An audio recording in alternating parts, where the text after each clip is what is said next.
त्या माईसाहेबांचं आंदोलन आता थंड पडत चाललंय. साहेब मी सगळी माहिती काढली आहे. तो नरसिंह किल्लेदार माईसाहेबांवर बरोबर आता उलटी चाल खेळलेला आहे. म्हणजे त्यांच्या संस्थेत त्यांच्या कामकाजात गैरव्यवहार दाखवून तो आता माईसाहेबांवर सरळ सरळ आरोप करत सुटलेला आहे. आणि या सगळ्यातून होणार काय आहे की माईसाहेबांचा यातला सगळा वेळ त्यांचीच धुणी धुण्यात वाया जाणार आहे. या नरसिंह किल्लेदाराने त्याची चाल खेळलीच तर नाही, पण काही झालं तरी माईसाहेबांचं आंदोलन थंड पडता कामा नये. त्याच्यासाठी काय वाटेल ते करा. नरसिंह किल्लेदार गप्प बसणार यातला नाही.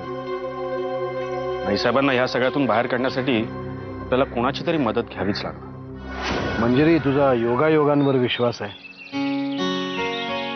खरं सांगू का, तुमच्या इतका माझा कोणावरच विश्वास नाही.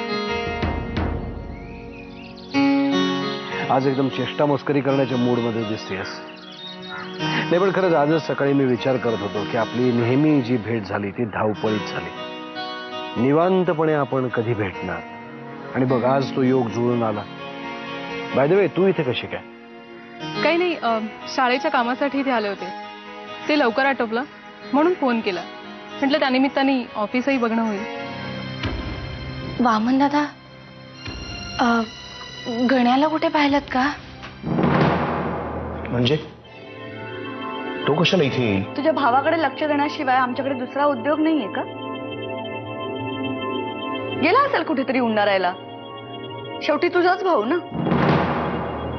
जबाबदारीची जाणीव कुठे त्याला? दुपारी त्याच्यातून वस्तू फुटली आहे तेव्हापासून घरात दिसला नाहीये. मी पांडुदादांना, आत्याबाईंना विचारलं पण त्यांना पण काही माहिती नाहीये. हा साहेब, तुम्ही सांगितल्याप्रमाणे परांजपे साहेबांना भेटलोय मी. हो, त्यांच्याकडनं सगळी कागदपत्रे ताब्यात घेतलीत. हां, त्या फाईल्स मी घरी आणून देऊ का? वाकणीस, हे बघा, मी जरा एका कामामध्ये बिझी आहे. तुम्ही घरी जाऊन माझ्या स्टडीमध्ये त्या फाईल्स ठेवा. मी घरी गेल्यावर त्या बघेन. साहेब तुम्ही कुठे आहात? म्हणजे काही महत्वाचं काम असेल तर मी येतो ना तिकडे. वाकणीस, तुम्हाला सांगितलंय तेवढं काम करा. काय झालं वहिनी? काळजीत दिसताय. नाही, काही नाही. मी बघते, तुम्ही कामात असाल ना. कामाचं जाऊ द्या. तुम्ही टेन्शनमध्ये असताना कामाचं काय एवढं? गण्या दुपारपासून कुठे घरात दिसलाच नाहीये. तुम्ही रमावतीला चौकशी केलीत का?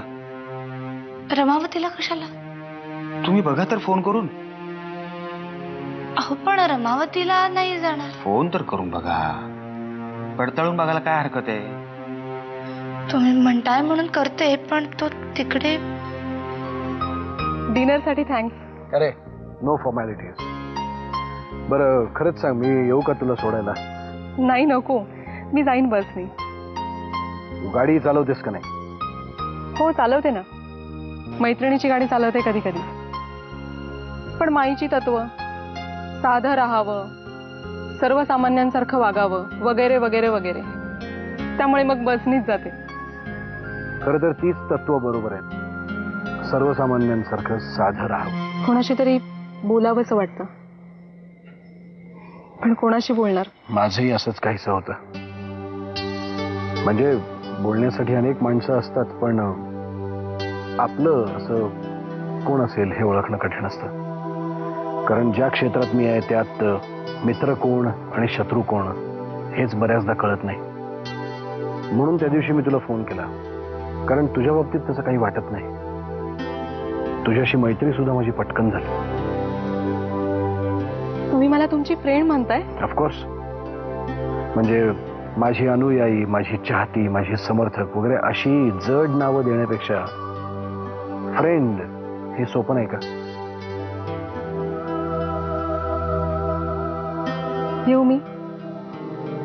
सावकाश जा. येते.